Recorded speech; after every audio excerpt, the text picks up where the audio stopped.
Hatod namo kaninyo ang DDO Shop Local. Welcome back again ug kauban nato karong adlaw ang mga successful entrepreneurs sa atong probinsya nga milahutay sa ilang mga negosyo luyo sa hagit sa pandemya. Atong i-welcome ang most resilient MSME of the year, Ma'am Ellen Didase sa Burns Halo-Halo and Desserts. Ang good-looking na owner sa Waterworld Pantukan nga si Mr. Richan Dumaluan. Og ang pandemic accidental project sa Laak na usa ka YouTube trained baker na nag-viral tungod sa kalami siyang produkto na patok sa Laakenyo, ang Elizabeth Mami's Favorite nga gipanagiyahan ni Miss Joyce Cruda. So magsugod ta sa ato ang mga hisgot-hisgot kabahin sa negosyo.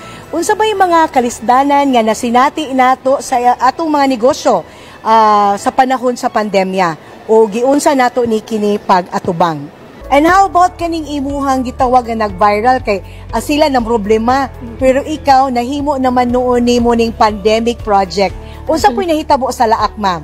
Purya-buyag sa ako nga part, wala ko na problema pero ang problema lang nako is ang manpower kay dili man good basta-basta ka mag-hire since kami dito sa Laak is limited lang po ang tao ba nga nakabalo kung unsaon pag-bake, unsaon pag-decorate. So, dili jud tanan-tanan nga kuan nga kailangan i-hire day nako ingana. So, akong banaw ako lang ang pwede nga makatrabaho sa kanang mga cakes.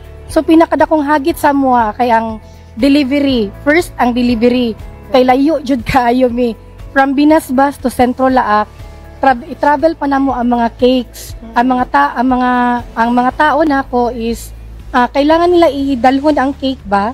Tapos mga 20 to 30 minutes i-travel na nila. Second is ang ilahang safety o ang health. Kay syempre, ang customers wala ta kabalo kung kinsa po nila mga nakasalamuha, wala ta kabalo. So mao gyud ako ang isa ka worries nga everyday nga ginasagubang nako na nga. Uy, my God, may pag makauli na unta to ako mga riders, gani riders o ang tigbit-bit sa cake. So duha sila kabuok. Usual usahay gani tulo. Tapos duha ka motor padulong mo na naka-decide mi sa kung bana nga mag-put up na lang mi og kanang shop sa Laak para dito na diretso tanan. So at first home base gid ay mo. Home base gid mi.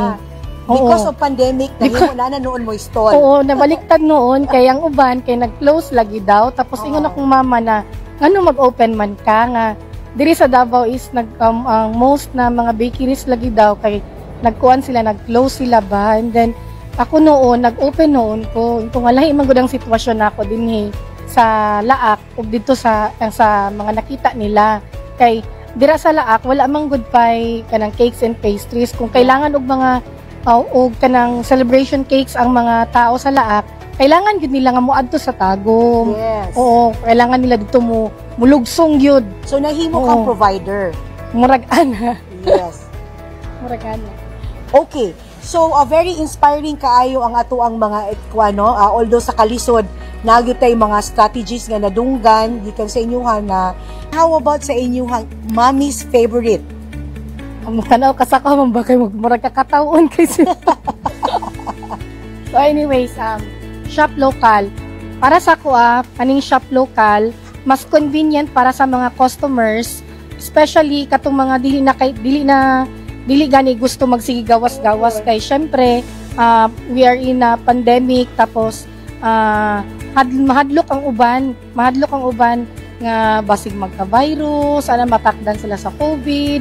So mas para sa ko mas convenient gid siya, easiest way na makapalit sila and dili pud limited ang access sa ato ang mga business entrepreneurs, mga small business o katong mga uban tagaan pud og chance na makita pud ang ilahang mga products through shop local. And then convenient siya para sa mga customers tapos mas paspas po ang serbisyo and secure. I think mas secure po ang customers kay, di ba naman yung mga reviews, oo, di ba? Yes. And then, dili po limited ang atuang mga customers ana kay dili lang man sa Laak, kung tayo sa kuha, dili lang sa Laak, maabot po sa Nabunturan, sa Mawab. So, ma-discover ang amuang products, or ang ilahang kuha ni sir, ang resort, sa lain-lain pang lugar sa Davao de Oro. Okay, how about sa inyo ha, ma'am? Sa amuha good ma'am, kay bago pa man ko, bago pa po ko nagput up og store, Yeah. kay lahat kay established naman kay sila. Sa kuha lang niya, first is ready ka mag-adapt sa change, tanan change. Kay Flexibility. Flexible ka Yes. dapat. And then, yes, katong kaingon ni ma'am, continuous learning. That is very important. Kanang dapat, di ka matagbaw.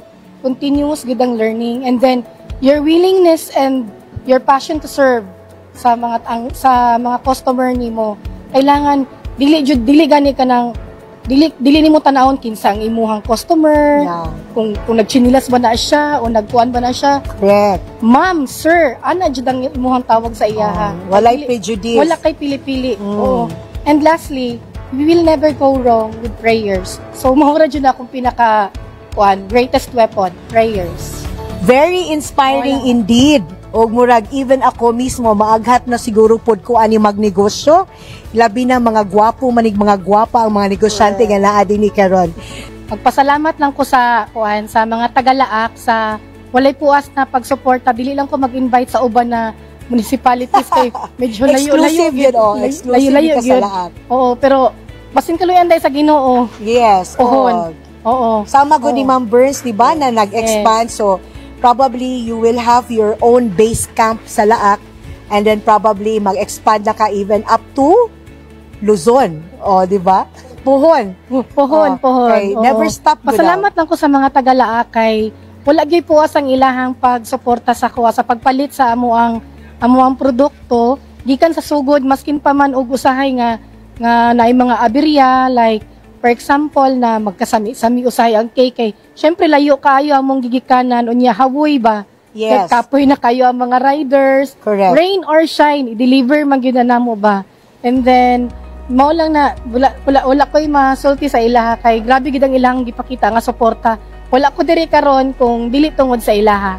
Perfect. So, it's also kuan ka ng feeling of gratitude sa imuhang mga kaubanan sa trabaho. One perfect ingredient also para mas mulambo pa ang atong mga negosyo. Na ako